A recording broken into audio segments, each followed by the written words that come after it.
महाकाय सूर्यकोटि समप्रभ निर्विघ्नं कुरु मे देव सर्वकार्येषु सर्वदा। अलंकापुरी पुण्यभूमी पवित्र तिथे नांदतो ज्ञान राजा सुपात तया ठविता महापुण्य रासे साष्टांग नमस्कार श्री गुरु ज्ञानेश्वराचे पुंडलिका सुतं देवं कंसचानूरमर्दनं देवके परमानन्दं कृष्ण वन्दे जगद्गुरु गुरुर्ब्रह्मा गुरुर्विष्णु गुरुर्देवो महेश्वरा गुरुर्साक्षात् परब्रह्म तस्मै श्री गुरुभ्ये नमः। पुंडलिक कवर्धे हरी विठ्ठल श्री ज्ञानदेव तुकाराम पंढरीनाथ भगवान की जय। मावली ज्ञानेश्वर महाराज की जय। राजा रामचंद्र भगवान की जय। पवन सुत हनुमान महाराज की जय। श्री गणेशाय नमः, श्री सरस्वते नमः, श्री रघुरामचंद्राय नमः। भरताराधीच दिवपिसा त्याने टाकिली संसाराशा माझ्या जीवाचा होतो वळसा विचार कैसा सुचेना। श्री संतांच्या माता चरणावरी साष्टांग हे करी दंडवत।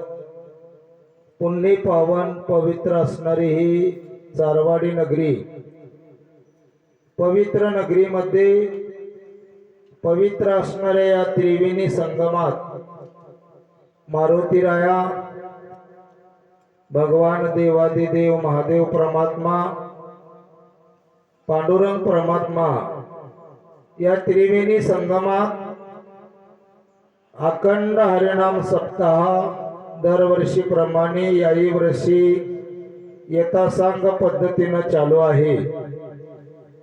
सज्जन हो, मायबाप हो, पहिलं प्रथम देवादिदेव भगवान पांडुरंग परमात्मा त्या परमात्म्याच्या चरणावर नतमस्तक होऊन या ठिकाणच्या अधिष्ठान मूर्ती वाचक सूचक श्रोते सज्जन मायबाप टाळकरी विनेकरी पारेकरी कीर्तनकार सर्व साधू संत मंडळी सर्वांच्या चरणावर नतमस्तक होऊन अखंड हरिनाम सप्त्यातला हा चौथा दिवस, चौथ्या दिवसातल्या दुपारच्या क्षेत्रातली सेवा जगद्गुरु जगदवंदे देहू निवासी तुकोबारायाचं चरित्र यथासांग पद्धतीनं चालू आहे। सज्जन हो, काल आपण तुकाराम चरित्रातील 10वा अध्याय आणि त्या 10व्या अध्यायातला अर्धा अध्याय कालच्या दिवशी ऐकल्या। उर्वरितला भाग आज आपल्याला ऐकायचा आहे। कथेचा अनुसंधान इथपर्यंत आलेला आहे। सज्जन हो, तुकोबारायाची पत्नी जिजाई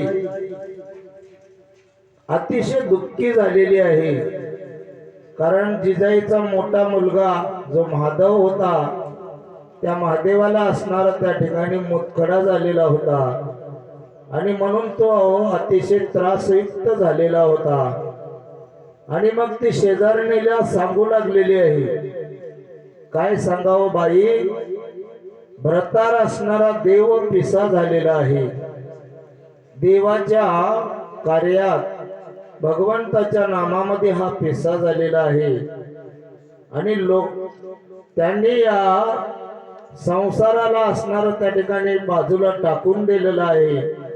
सारा संसार माझ्या जीवावर असणारा वळसा केलेला आहे, अशा प्रकारचा विचार ते असणारी त्या ठिकाणी देहू निवासी तुकोबारायांची पत्नी शेजारणीला सांगू लागलेली आहे. आईशे ऐकोनी शेजारणी हो वा घरी पाहावयाशी आल्या कोणी मुलाची अवस्था देखोई आशुभवानी वदती त्या. सज्जनो माय बापो, बाजूच्या शेजारण्या बायाला हा वृत्तांत जिजाई मातेनं सांगितलं आणि सांगितल्यावर सर्व शेजारण्या बाया जिजाई मातेकडे आलेला आहे. पाहू लागले सगळा वृत्तांत. मुलाची अवस्था अतिशय त्रासयुक्त असलेले ते लेकरू, दुःखामध्ये असणार त्या ठिकाणी भरून गेलेले लेकरू, आणि मग ती शेजारण्या बाया अशकून असणारे वाचन बोलू लागले. दुःख असणार त्या ठिकाणी अतिशय जिजाई मातेला होऊ लागलं. अशा प्रकारची अवस्था झालेली आहे. मुलाच्या दृष्टीने जवळ पाहता तो हात पाय झाले काष्टवंत, म्हणती औषधे देऊन अनित्य कासे व्यर्थ शिनशी तू. आणि मग त्या ठिकाणी शेजारण्या म्हणू लागलेले आहेत, बाई बाई बाई म्हणले, काय लेकराची अवस्था झालेली आहे, काष्टवत हातपाय झालेले आहेत. जिजाई मातेच्या लेकराचे तुकोबारायाच्या लेकराचे हातपाय असणारे काठीसारखे झाले माय बापू.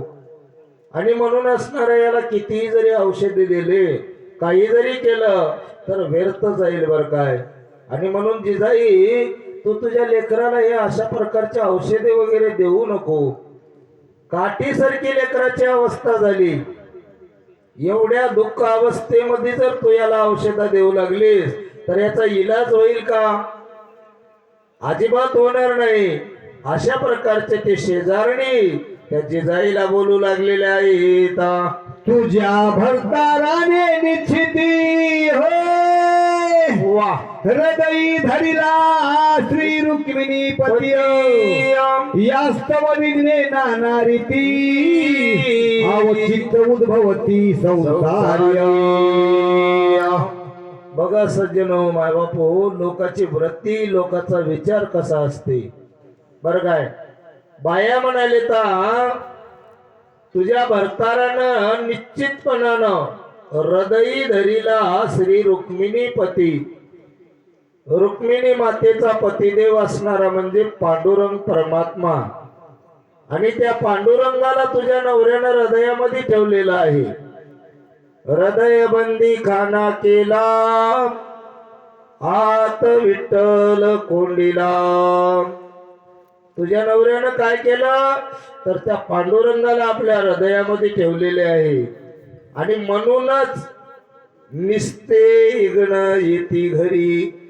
बाई, हे विनाकारण अनेक प्रकारचे विघ्न इथं येतात. हे खरं आहे का माऊली? खोटं आहे. नामाच्या चिंतने 12 वाटा पडती विघ्ने. विघ्न 12 वाटानं पळते महाराज. एका वाटानं येते आणि 12 वाटानं पळते. हे नामाचं महत्व आहे बर काय. सार सार सार विठोबा नाम तुझे सार. देवाचं नाव या जगातलं सर्व साधनाचा सार आहे महाराज.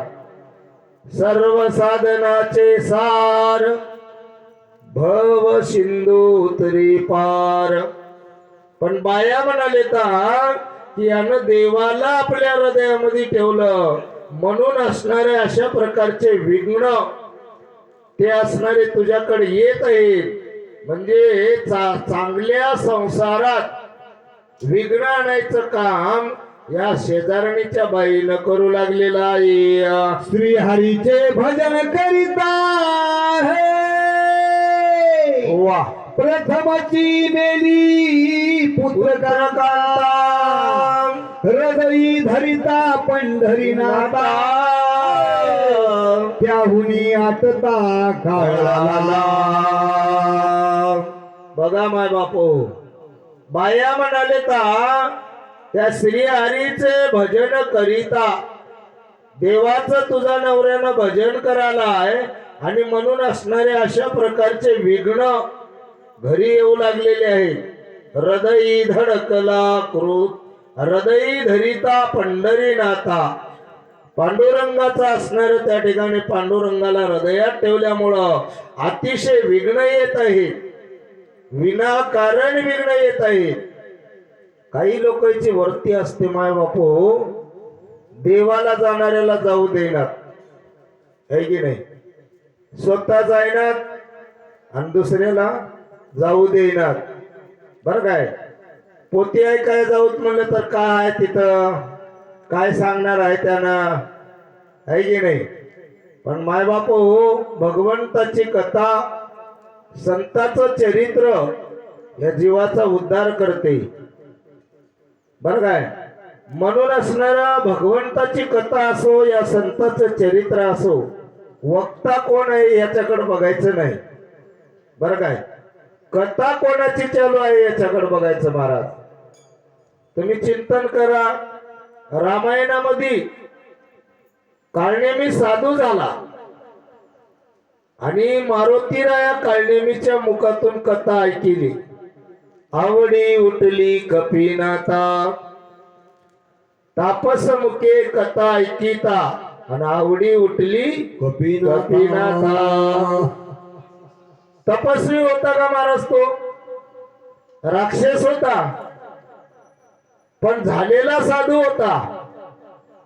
ऍक्च्युअली साधू नव्हता, पण मारुती रायाला आवडी उठली म्हणून कथा कोण करायला याच्याकडे बघायचं नाही, कथा कोणाची चालू आहे आणि ती कथा आवडीनं आपण ऐकावं. आणि या ठिकाणी मायबापू हे शेजारणीच्या बाया त्या जिजाईला असणार त्या ठिकाणी तुकोबारायाबद्दल आणि देवाबद्दल वाईट विचार देऊ लागलेले आहेत. आई कोणी शेजारणीचे वचन वा हृदयी धडकला क्रोधाग्न मनकटाशी पाजिले मदिरा पान वृषिके ताडन बल केले. वा सज्जन मायबापू ऐकिलं आणि ऐकल्यावर राग आला. तर राग कसा आला महाराज? ऐकूनी शेजारणीचे वचन हृदयी धडकीला क्रोध आग्न, क्रोध रूपी आग्न धडकला. मग कसा धडकलाय? एखादा वानर आहे, त्या वानराला दारू पाजवलं माकडाला माऊली, आणि दारू पाजवल्यावर त्याला इंचू चावला. कसं करेल ते? एकाच्याही घरावरले खापर शिल्लक ठेवणं माय बापू. बरं का आता खापर राहिले नाही, पूर्वी होते है की नाही. आणि मग त्याची काय अवस्था होती? तेवढी अवस्था कोणाची झाली? जिजाईची झाली महाराज. बर काय माकडाची उपमा दिलेला आहे. अशी अवस्था आता काय होते ऐका महाराज. मग ते छंद नारीती हो करिता ना कळे कोणा प्रती आवलीशी झाली तैशी दात खात से करकरा. सज्जनो माय बापू, ज्याप्रमाणे त्या माकडाला दारू पाजवल्यावर इंचू चावलं तर ते कोणालाही ऐकत नसते, तशा प्रकारची अवस्था या आवलीची झाली महाराज. शेजारणीच्या बाईचं ऐकिलं आणि घरामध्ये भांडण चालू झालं. ऐकावे जनाचे करावे मनाचे. जगाचं ऐकाव माय बापू, पण आचरणात मनाचं आणावं. बर काय कधी जग फसवाल काही सांगत नाही. बर काय आवलीनं ऐकिलं, रागारुद्र झाली, कर कर दात खायली. कोणासाठी? नवऱ्यासाठी आणि पांडुरंगासाठी अशी अवस्था त्या अवलीची झालेली आहे. आधीची देवद्रोह होता म्हणी वरी साय झाल्या शेजारणी दुर्योधनाशी जैसा शकुनी कुबुद्धी कानी सांगत सज्जनाव माय बापू, आधीच असणारे क्रोध अग्नीनं भरलेली होती, देवद्रोही होती जिजाई, पांडुरंगाचा द्रोह करत होती माय बापू. बरं काय? आणि त्याच्यामध्ये शेजारणीची संगत झाली. बरं काय? सज्जनाची संगत नाही है की नाही? खळ. बरं काय? दुष्ट असणारे कुटाळखोराची संगत झाली. मग त्या ठिकाणी अतिशय रागारुद्र झाली माय बापू. इथे एक उदाहरण दिलेले आहे. राजा दुर्योधनाला शकुनीची साथ होती. जर शकुनी सोबत नसला असला तर सहसा पांडवांचं आणि कौरवांचं युद्धही होत नव्हतं. या शकुनीनं एवढं भडकीलं महाराज. बरं काय? तशा या शकुन्या म्हणजे शेजारण्या होत्या महाराज. बरं काय? जे दुसऱ्याचं घर फोडतात त्याला उपमा दिलेली आहे तर ते शकुनीचे महाराज. म्हणून लोकांचं घर फोडू नको महाराज. बरं काय? चितशील पर घरात येईल आपल्या दारा. बरं काय? लोकांचं वाईट चितायचं नाही. संतांचं चरित्र ऐका आणि मग ते आचरणात आणा. माय बापू, अतिशय राग झाला आणि रागाच्या भारात काय केलेले आहे? हिरण्या साक्षी साय देखा हिरण्य कशपू पाठी राखा प्रीती लावून एकमेका वैकुंठ नायका नित्य. सज्जन हो, भक्त प्रल्हादांच्या वल्लाकडे गेलेले आहे. हिरणाक्ष आणि हिरण्यकश्यपू.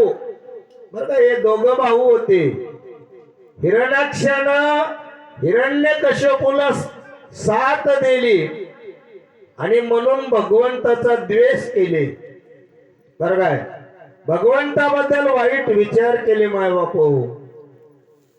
आणि भक्त प्रल्हादाचा उद्धार झाला. बरं काय? आणि म्हणून साथ वाईटाची मिळाली की नक्कीच असणार आमचं वाईट झाल्याशिवाय राहत नाही.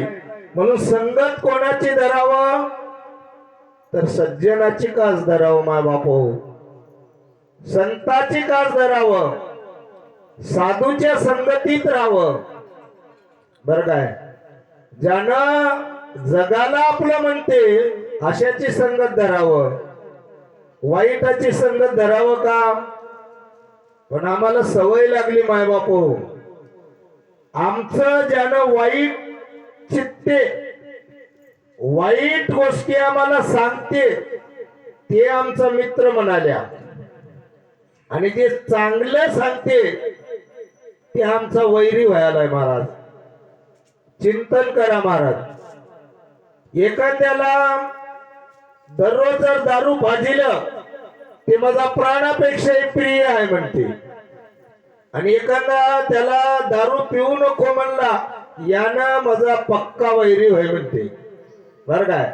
म्हणून सज्जन आणि दुर्जन या दोन गोष्टीकडे लक्ष द्यावं आणि आपलं जीवन असणार माय बाप हो करता करता अर्थ करावं. बरं काय? ना तरी विष्णू दोही दशानने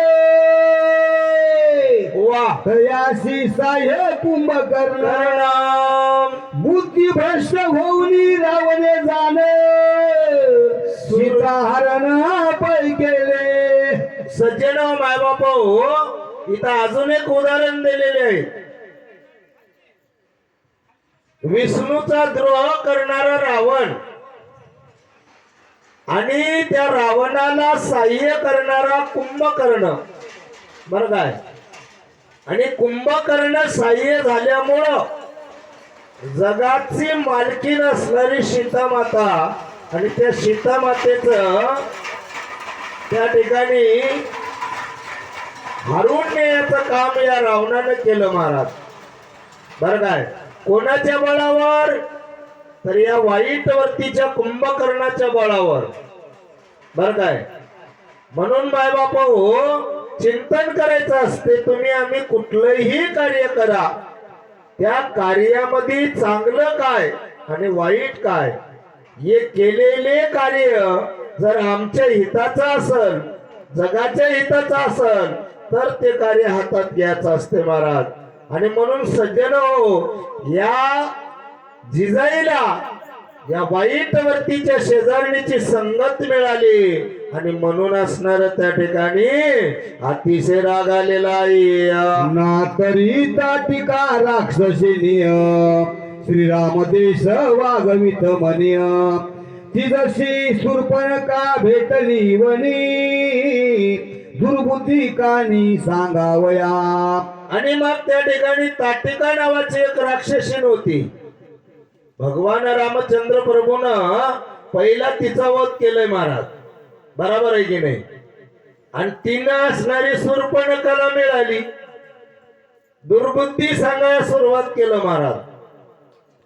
सांगायचं तात्पर्य असं आहे महाराज, जगाला ज्या वेळेस आम्ही काही सांगायला तर त्याच्यामध्ये तथ्य काय आहे, त्याच्यामुळं जगाचं हित आहे की अनहित आहे हे कळालं पाहिजे महाराज.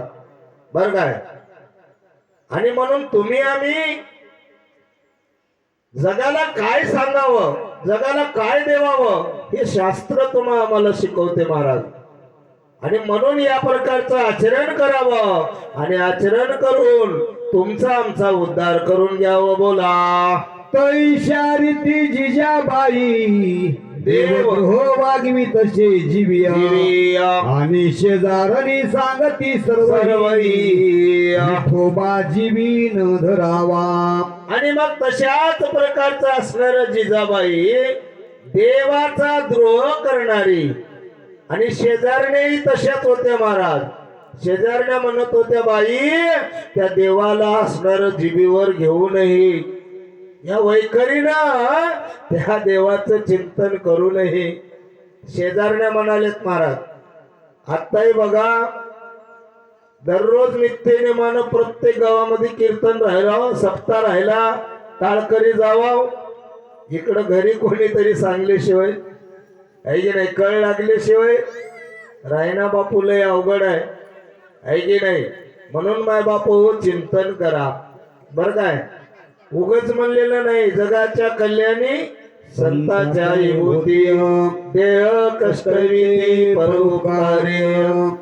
आणि म्हणून मायबापू असा वाईट विचार मनात ठेवायचं नाही आणि जगाचं काहीतरी हित झालं पाहिजे. बोला. त्याच्या भजनी लागता निश्चित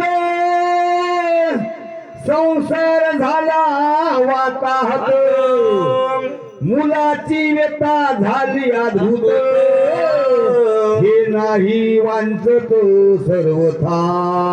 शेजारण्या म्हणाले ता आता तुमचं लेकरू वाचणार नाही, त्याच्या भजनाला लागल्यामुळं संसारामध्ये हातात झाली, संसारात शून्य झालं, मुलाची व्यथा असणारी वाढली. बरं काय, तुमच्या लेकराचं दुखणं जास्त झालंय. आता तुमचं लेकरू जिजाई वाचायसारखं नाही, मरते की काय अशी अवस्था तुमच्या लेकराची झाली.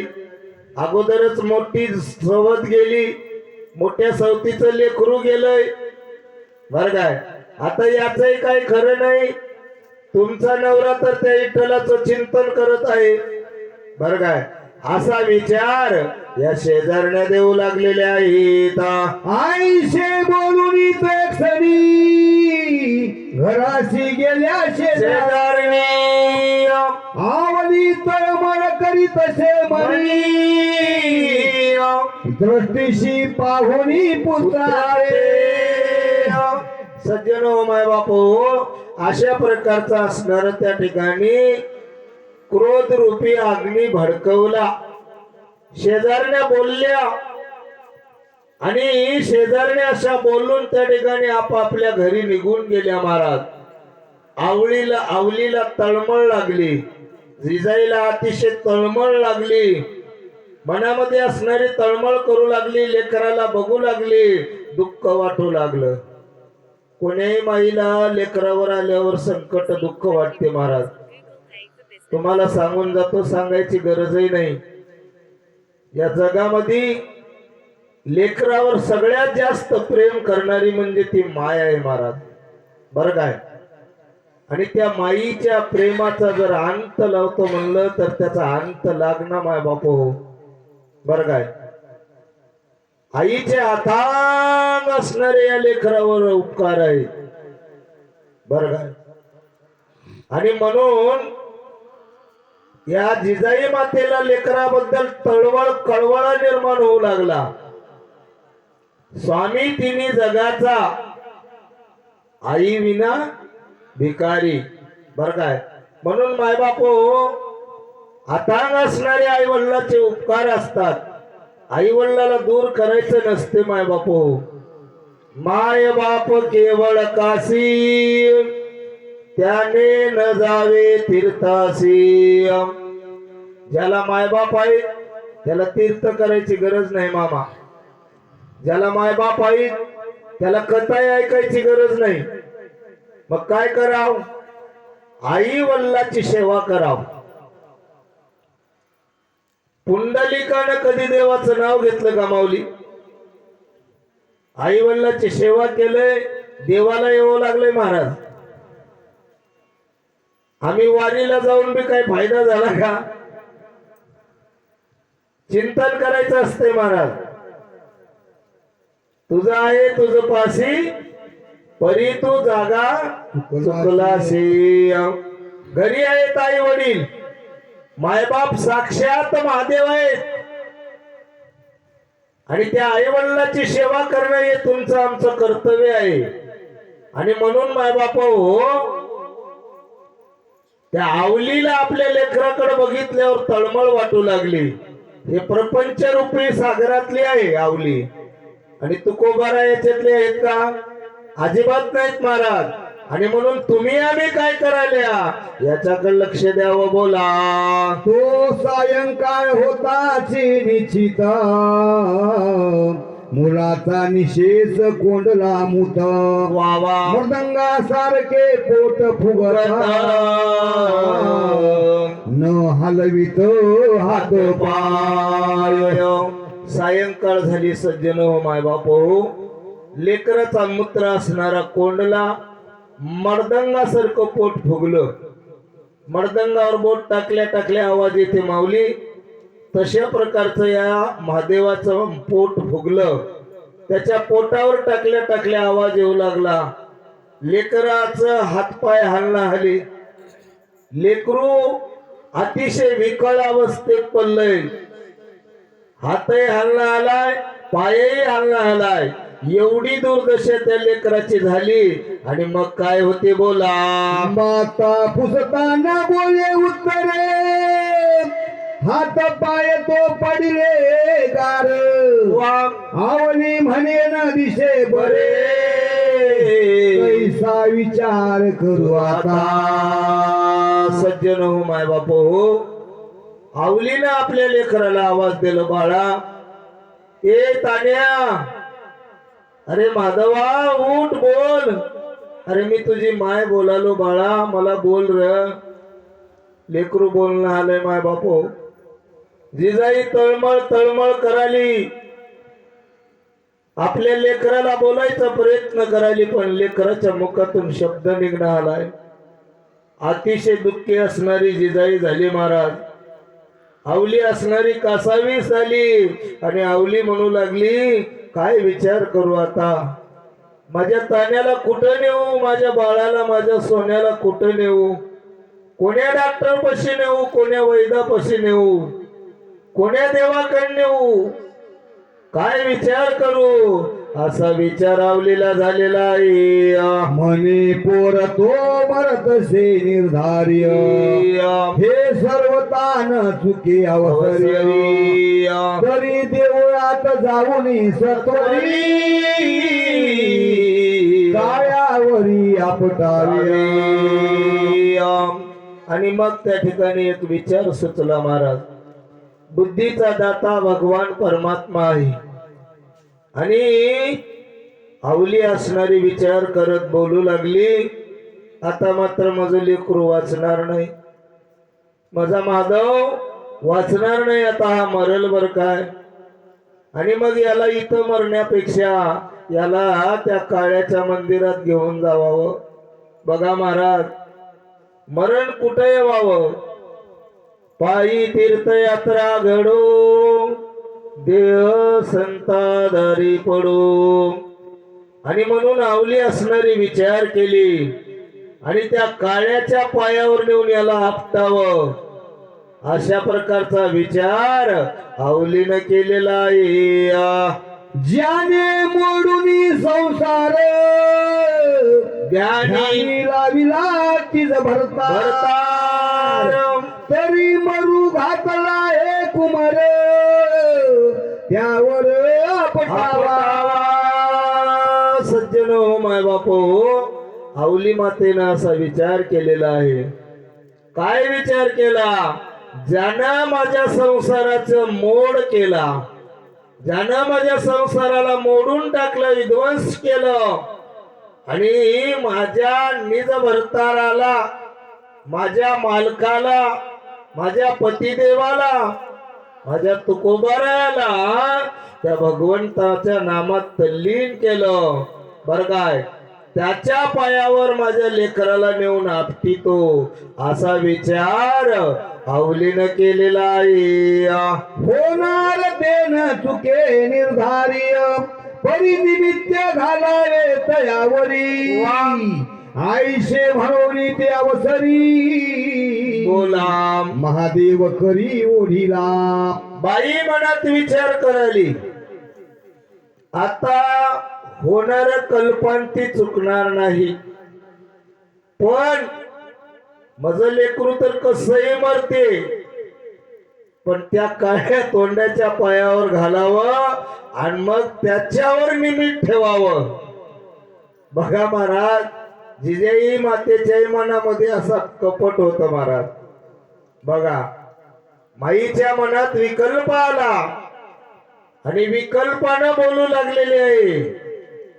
होणार चुकणार आहे का?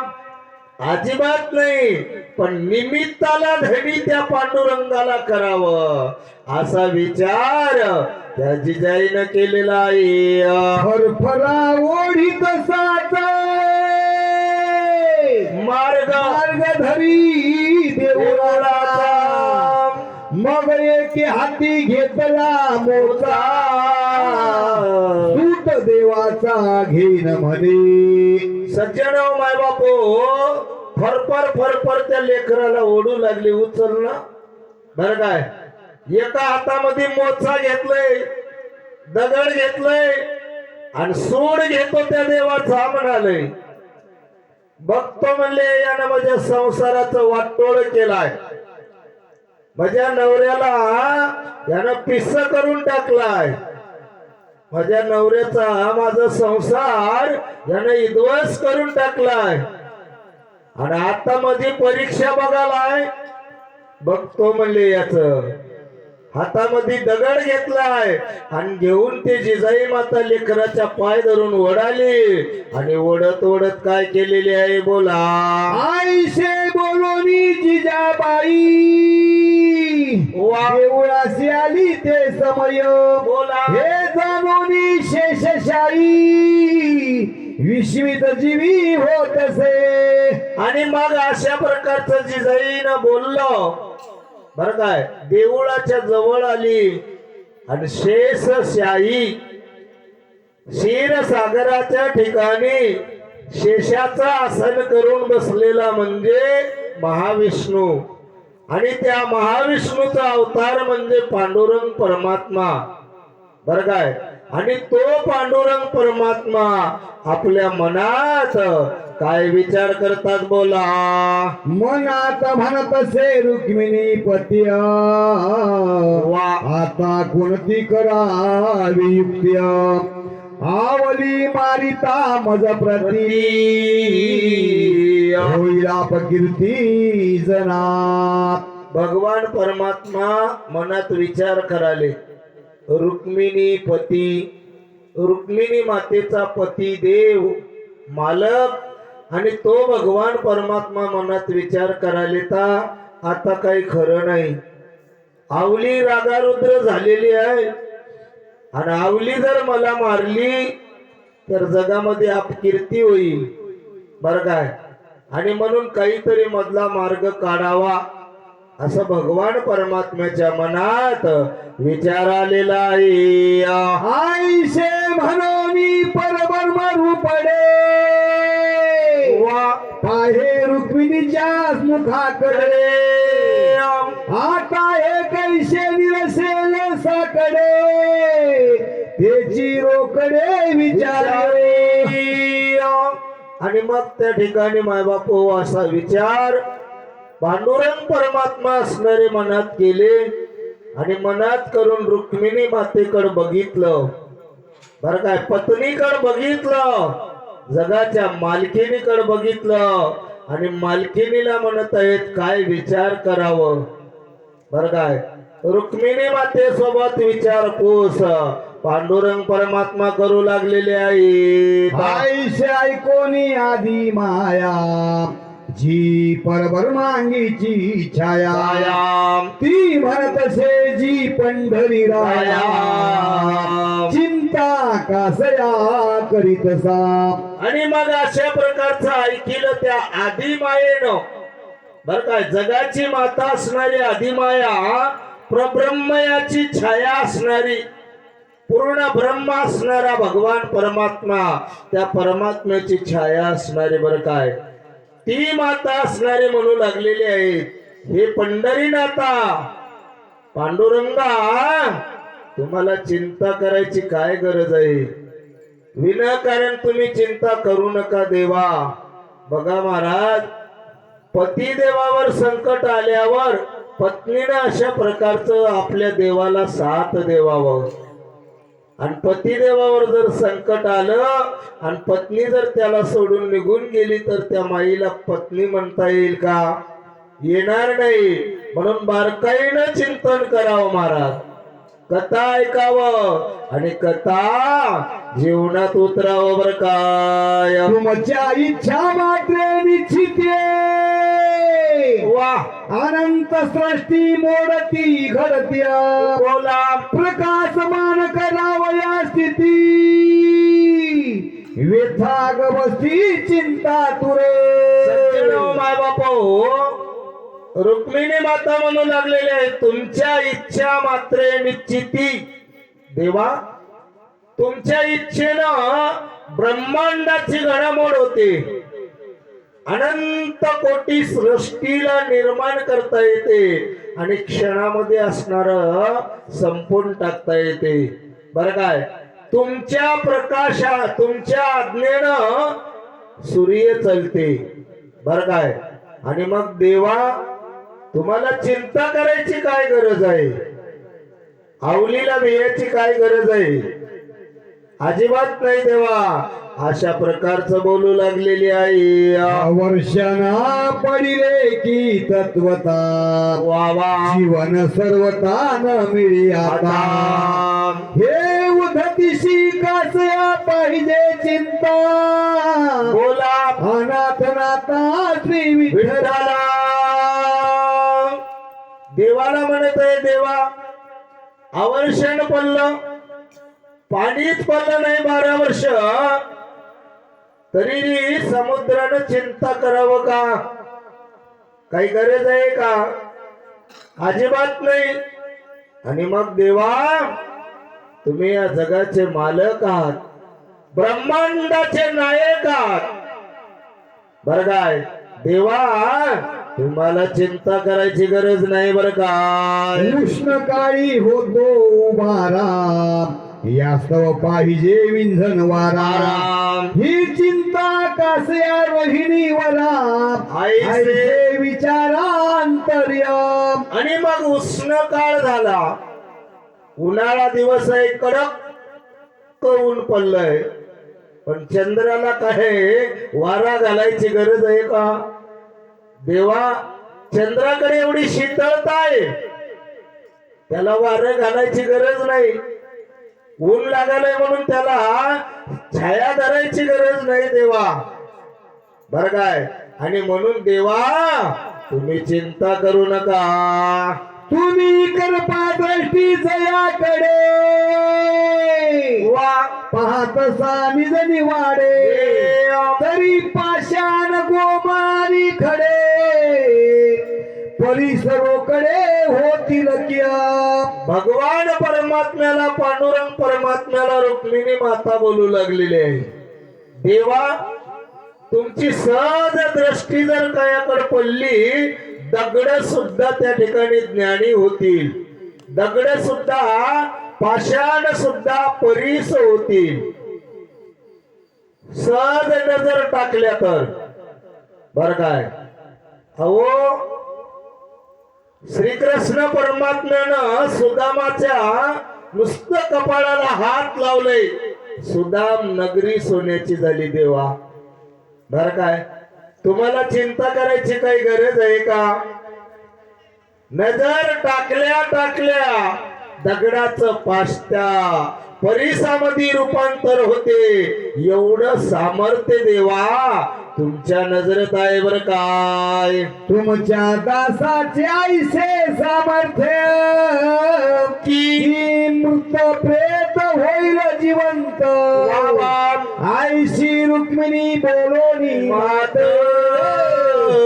मग निवांत राहिया. सज्जन हो माय बापू, रुक्मिणी मातेनं आठवण करून दिलंय. देवा देवा देवा ऐका.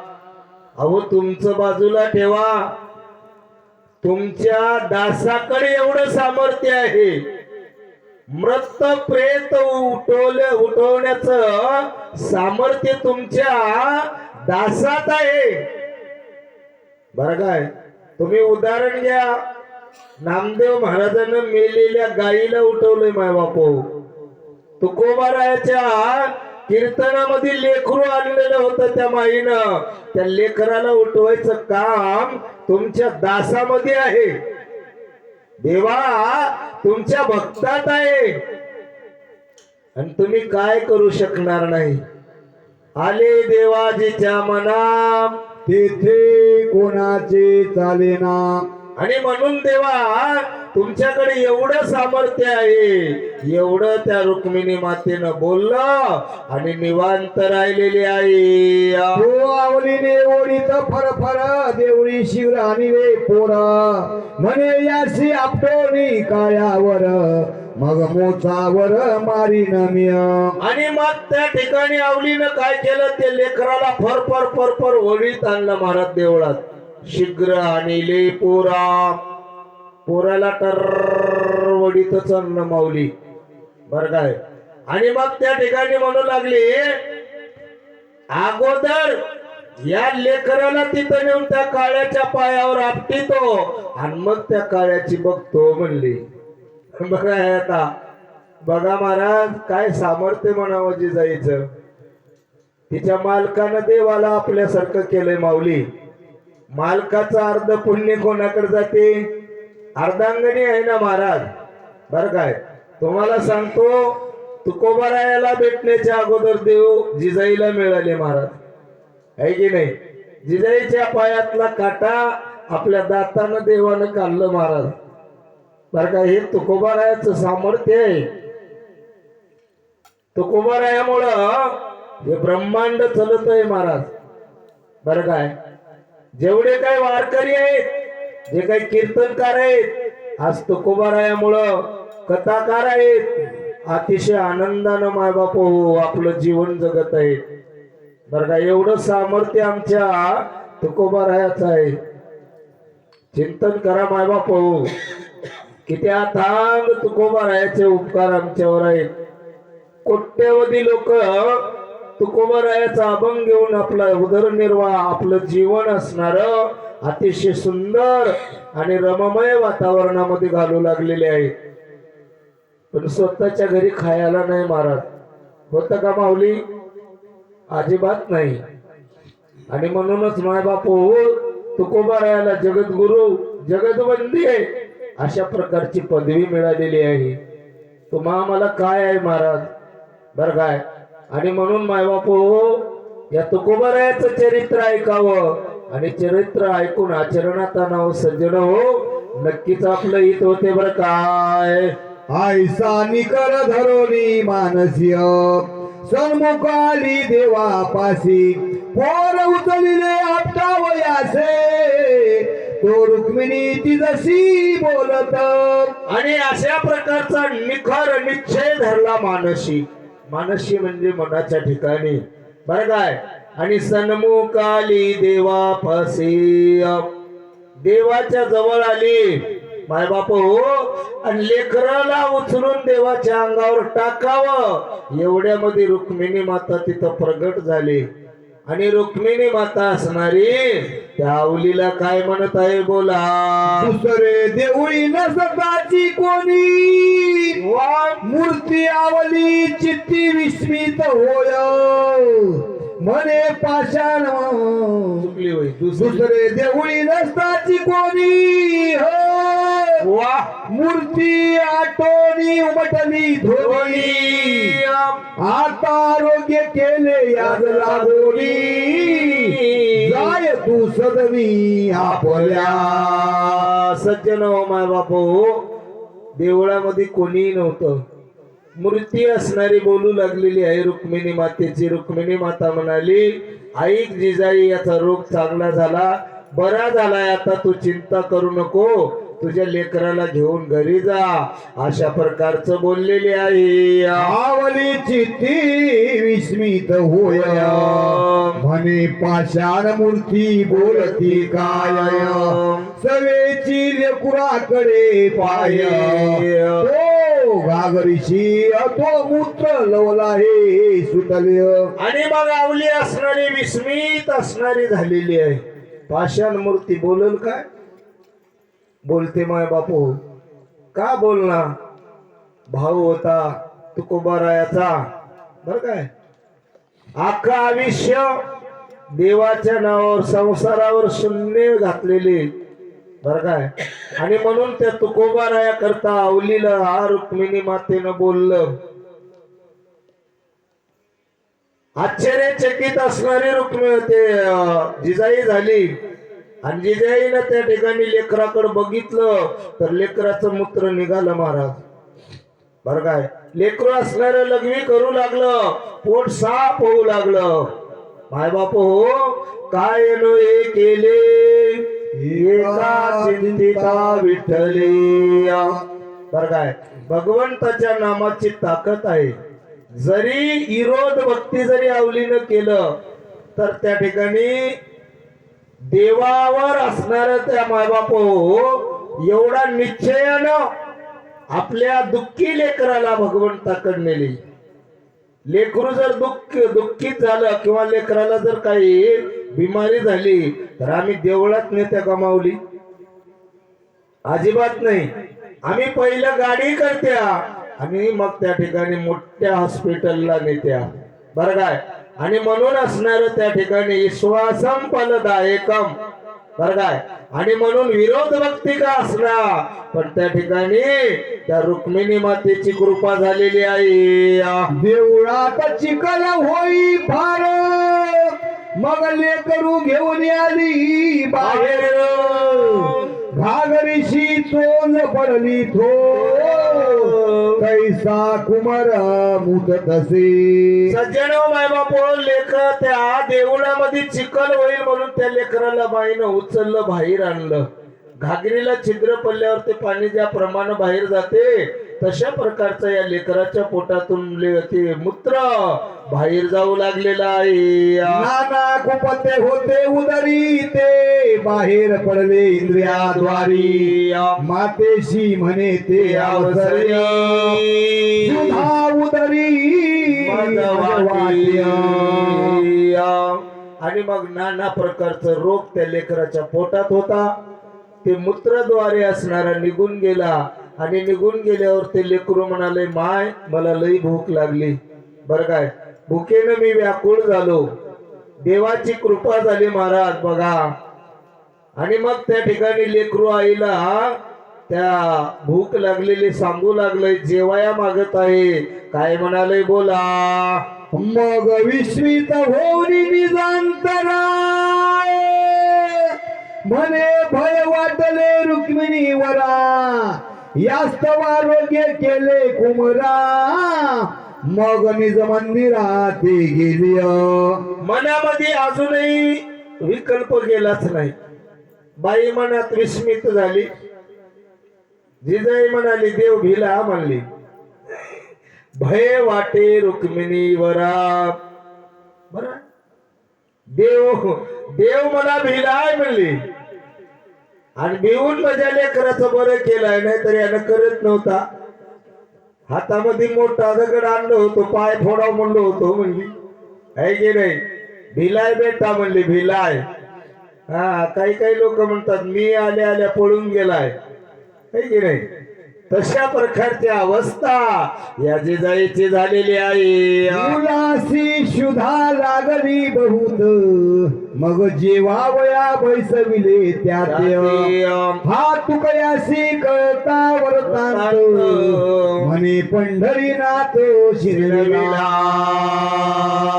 बघा महाराज, मुलाला शुद्धा लागली, भूक लागली, आणि हा वृत्तांत असणारा तुकोबारायाला कळाला. आणि कळाल्या कळाल्या तुकोबाराय मनामध्ये विस्मित झाले. माझ्यामुळं, माझ्या संसारामुळं पांडुरंग परमात्म्याला क्षीण झाला, भगवंताला दुःख झालं, कष्ट करावं लागलं. ही तळमळ त्या तुकोबारायाला झाली. महाराज, काय विचार आहे तुकोबारायाचा. तुकोबाराय मनात विचार करू लागले, देव दुःखी झाला माझ्यामुळं. तुम्ही आम्ही किती जणाला दुःख द्यायला चिंतन करा माय बापू. आहे की नाही, भक्ती अंगीकारणं लई सोपं नाही महाराज, माऊली लई अवघड आहे. बर काय, आम्ही इथं आल्या कथा कराल्या, आणि कथा केल्यावर जर 10,000 मागल्या तर म्हणजे दुःख झालं एखाद्याला. आणि दुःख झाल्यावर आमची कथा केलेली वाया गेली माय बापू.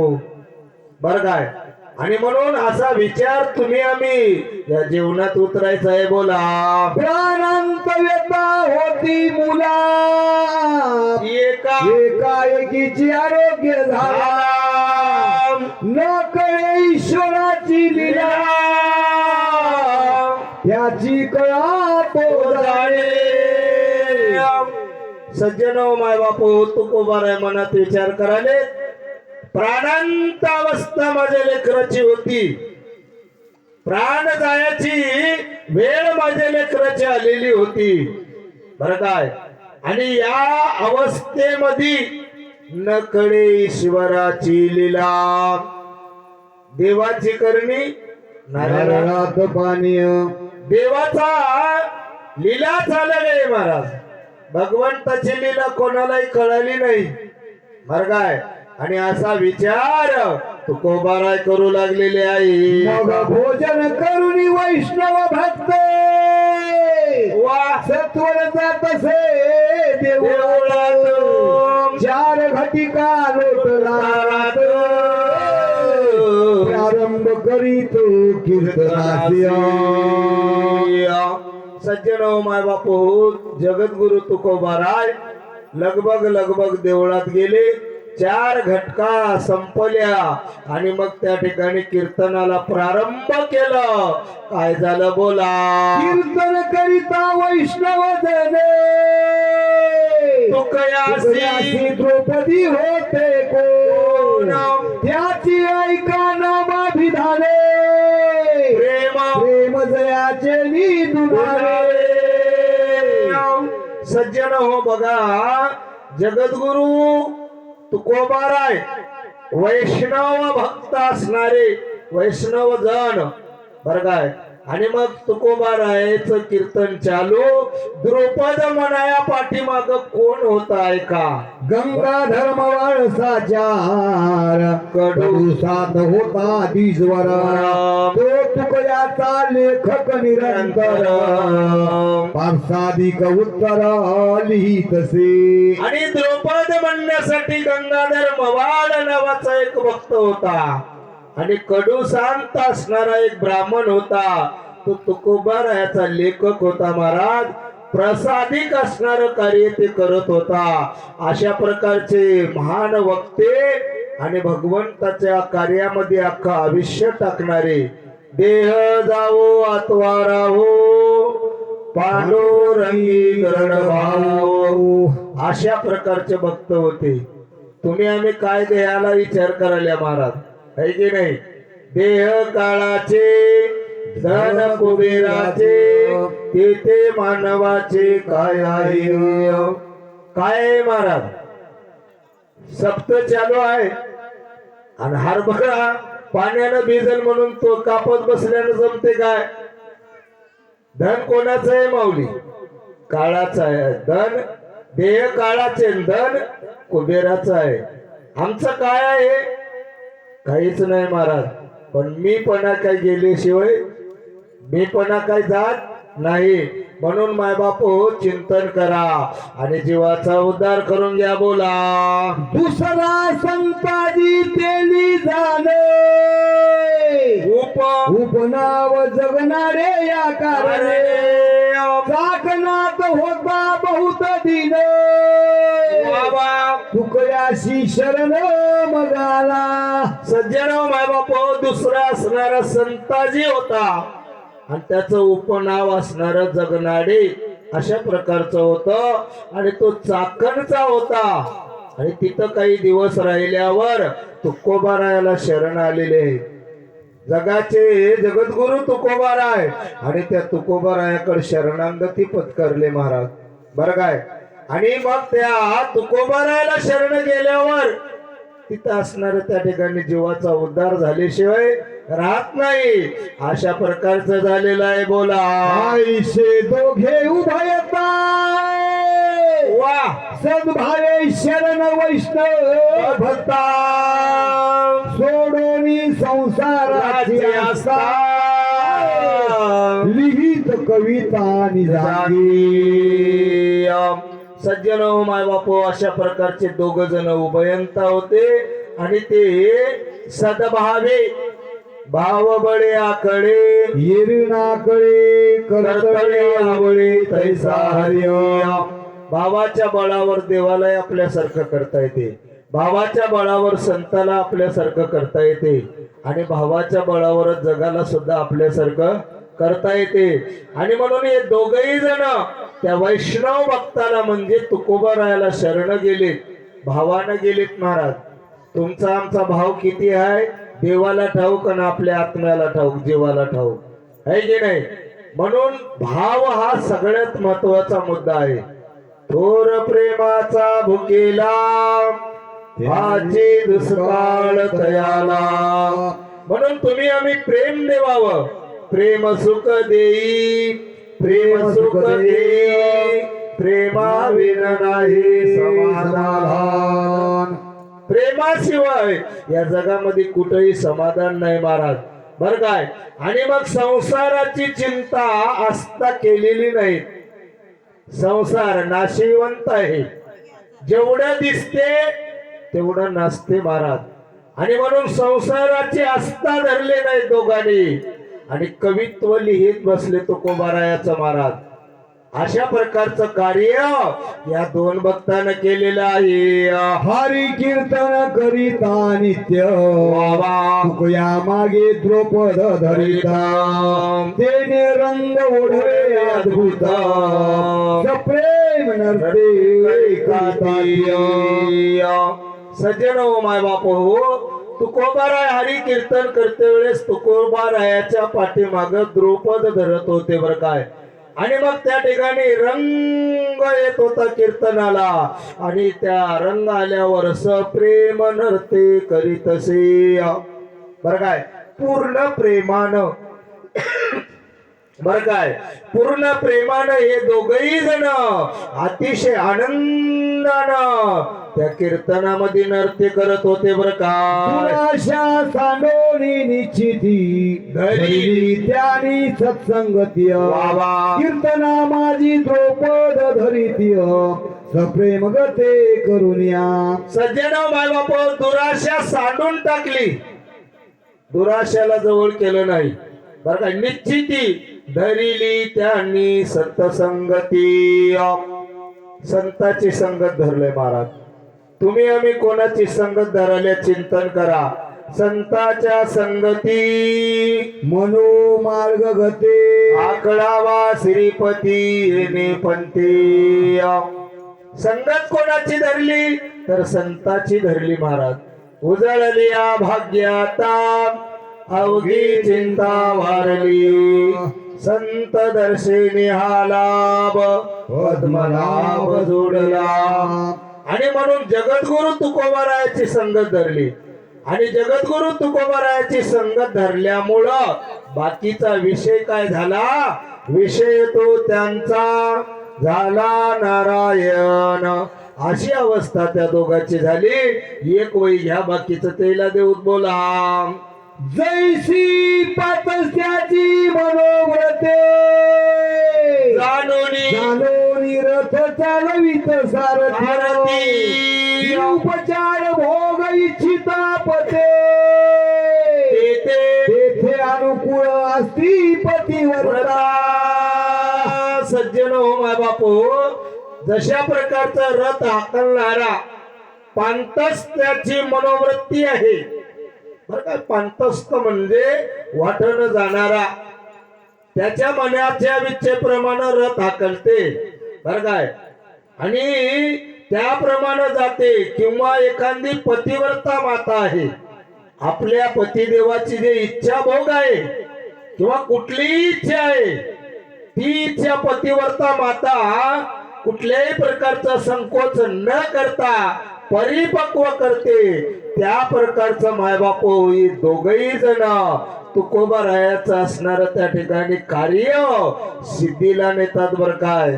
अशा प्रकारचं असणार मायबाप. इथं अजून एक आमचे महान वक्ते आहेत दोघ जण बरं काय.